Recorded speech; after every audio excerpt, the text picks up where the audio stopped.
ay naandoon sa kanila. Pero meron po silang isang bagay na hindi po nila makuha. Opo, ito po yung tinatawag natin na career service eligibility. Opo. Yun po ang problema. Opo. Actually, meron pa nga po kaming panukala.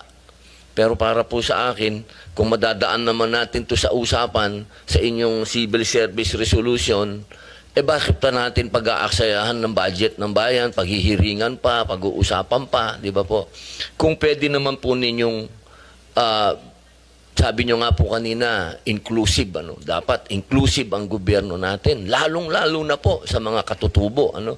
Dahil alam naman natin na kanila naman itong Pilipinas bago tayo nagsidatingan dito. Opo.